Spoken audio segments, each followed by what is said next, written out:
Glória a Deus, a paz do Senhor a todos os nossos irmãos, a todas as nossas irmãs, os nossos ouvintes que estão sendo abençoados pelo Senhor através das leituras bíblicas diárias que estão sendo transmitidas. Aqui quem vos fala é o pastor Luiz Carlos, sou da Igreja do Brasil para Cristo, da cidade de Bonfinópolis, Goiás. E eu quero aqui neste momento agradecer a Deus pela mais uma oportunidade que nós temos. E no dia de hoje iremos falar sobre o livro do Gênesis, capítulo de número 13. Pois bem, amados irmãos, a vida de Abraão foi marcada por uma série de altos e baixos. Ele era um homem de verdadeira fé. E como todo homem de fé, passa por períodos de declínio espiritual. Após a sua queda, no capítulo de número 12, ele estava brilhando novamente para Deus. Eu quero falar com os irmãos sobre a restauração de Abraão, que está nos versículos de 1 ao 4. Embora Abraão tenha falhado com Deus no Egito, o Senhor não o abandonou. No livro de Salmos, de número 37, o versículo 23 e o versículo 24, nos fala da seguinte forma: os passos de um homem bom são confirmados pelo Senhor. Ainda que caia, não ficará prostrado. Através do castigo, ele foi restaurado novamente para Deus. Embora a fé das pessoas regeneradas possa falhar de vez em quando, ela nunca é vencida. Em Hebreus capítulo 12, versículo 2 diz: olhando para Jesus, que é o autor e consumador da nossa fé. Abraão voltou para Canaã e a comunhão com Deus. Ele estava confiando em sua própria sabedoria quando ele desceu ao Egito. Cada passo de descrença o envolveu em maiores dificuldades.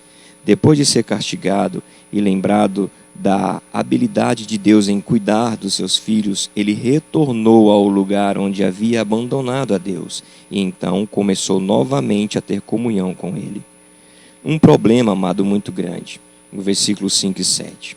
Os cristãos nunca vão muito longe sem se depararem com problemas.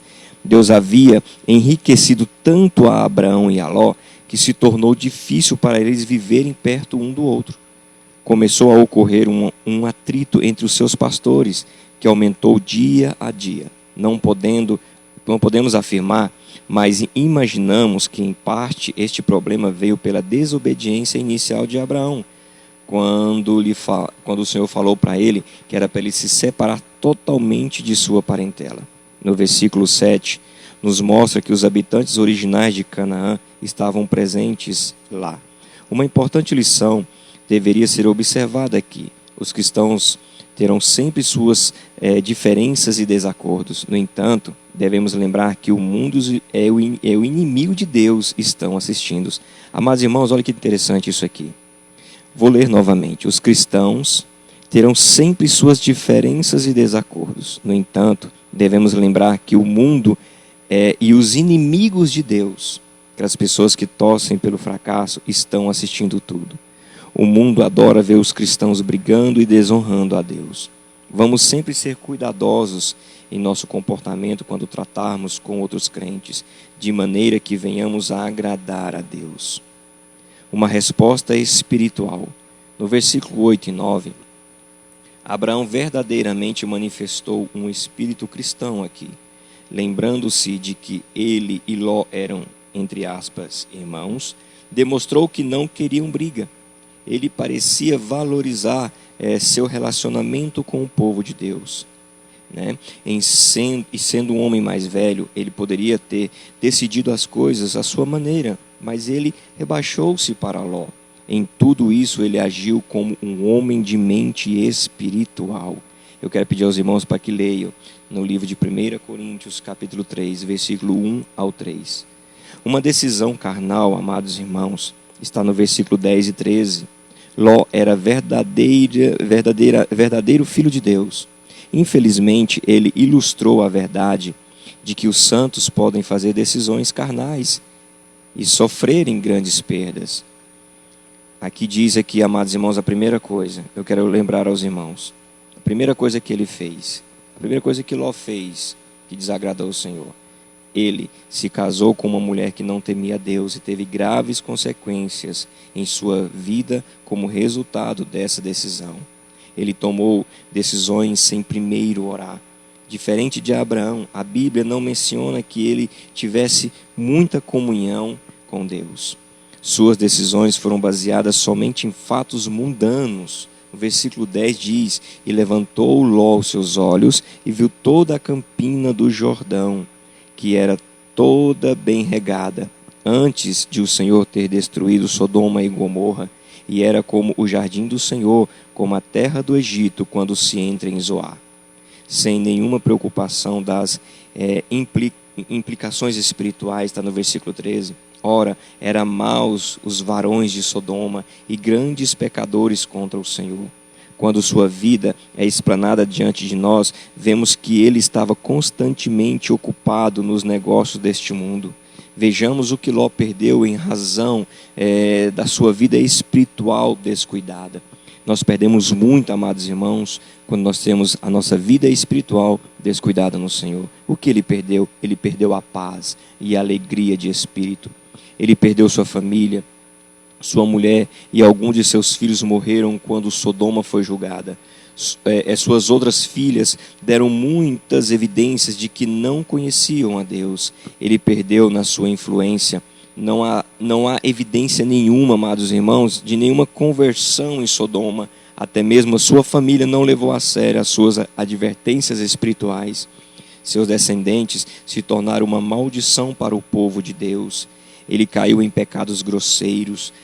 Parece que ele foi corrigido por Deus, mas não tirou proveito disso. O que levou Deus digamos assim, amados irmãos, a exercer uma disciplina mais séria. Ou seja, Deus colocou uma disciplina muito mais séria. Em geral, podemos dizer que enquanto a alma de Ló estava salva, sua vida foi perdida. Consideremos a importância de caminharmos em obediência com o nosso Salvador. Andando com Deus, amados. O versículo 14 e 18 diz: Enquanto Ló estava aprendendo que este mundo não pode dar satisfação, Abraão estava desfrutando da comunhão com Deus. Vamos meditar seriamente neste contraste. Porventura, Abraão não escolheu a melhor parte, amados irmãos. Uma vez mais, Deus faz promessa a Abraão. Essas promessas se referem à aliança da Palestina. A terra da Palestina foi dada como uma concessão perpétua a Abraão e sua semente. É fascinante ver Israel hoje voltar à sua terra. Alguns têm perguntado como a promessa de Deus a respeito de uma herança terrena pode encaixar com a passagem de Hebreus, do capítulo 11, do versículo 8 ao 10. Lembre-se, amados irmãos, de que Abraão será ressuscitado para reinar com Cristo aqui na terra. Mateus capítulo 8, versículo 11 diz: Um dia o reino de Deus se manifestará visivelmente na terra e transformará da terra. Olha que coisa mais linda, amados irmãos. Abraão morreu sem possuir um acre da terra de Canaã. No entanto, ele desfrutara desta herança por toda a eternidade. Ele vai desfrutar, amados irmãos. Eu quero comentar com os irmãos aqui alguns comentários selecionados. Em livro do Gênesis, o versículo 2 diz: E ia Abraão muito rico em gado, em prata e em ouro. Já sendo rico, antes de ir para o Egito, Abraão voltou com seus bens grandemente aumentados devido à generosidade de Faraó. Pela primeira vez, a Bíblia menciona prata e ouro como metais preciosos e o fato de que a posse deles tornava alguém rico. O versículo 3 diz: E fez as suas jornadas do sul até Betel, até o lugar onde ao princípio estivera a sua tenda, entre Betel e Ai. A palavra aqui traduzida por jornada significa estações ou locais onde ele armou a sua tenda. Uma jornada feita em etapas graduais, de uma pastagem a outra, na direção geral de Betel. No versículo 4 diz: Até o lugar do altar que dantes ali tinha feito, Abraão invocou ali o nome do Senhor. Moisés salienta que Abraão voltou a um local onde já havia realizado um culto público. O local de cada acampamento de Abraão era marcado por um altar do qual nômades cananeus aprendiam sobre o Deus verdadeiro e ao qual, depois de Abraão ter ido embora, voltavam para adorar a Deus. Um importante ponto a se considerar na escolha de um lar é o lugar do altar. Amados irmãos, que coisa linda. Aqui diz: considerar na escolha de um lar é o lugar do altar. O nosso altar tem que estar sendo edificado por Deus. Versículo 6. Eram muitos seus bens. A prosperidade do tio se estendeu ao sobrinho Ló, o único membro da família de Terá, que obedeceu à ordem de Deus para ir a Canaã, participou de bênção prometida a Abraão.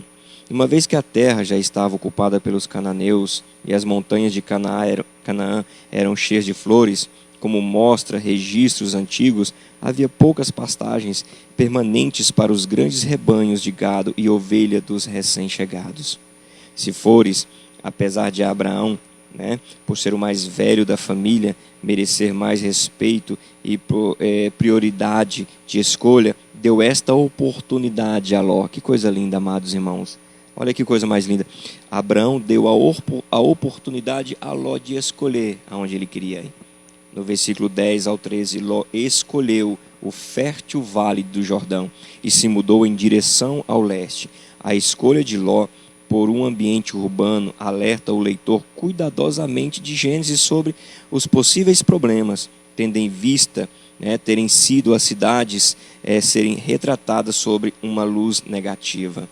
No versículo 10, amado, diz: Sodoma e Gomorra, pela primeira vez, as duas ímpias cidades de Sodoma e Gomorra são vinculadas ao destino de Ló.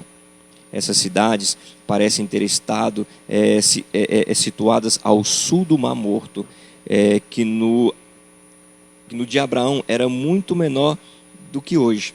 Os irmãos entenderam? Como o jardim do Senhor, o fértil vale, o fértil vale do Jordão, com sua vegetação tropical, parecia comparável ao que Moisés havia ouvido falar do paraíso perdido e ao fértil delta do Nilo, pelo qual Ló e Abraão haviam passado pouco ali. Amados irmãos, muitas das vezes a nossa escolha nos leva a objetivos diferentes. O que eu quero dizer com isso? Nunca deixe coisas mundanas entrar aos seus olhos. Nunca deixe, amados irmãos, que o deslumbre mundano venha, digamos assim, amados queridos irmãos, tampar sua visão espiritual daquilo que Deus tem para a sua vida. Então, amados, muitas das vezes o mundo oferece muita coisa boa aí fora, mas aquilo que parece ser bom aos nossos olhos naturais não serve para a nossa vida espiritual.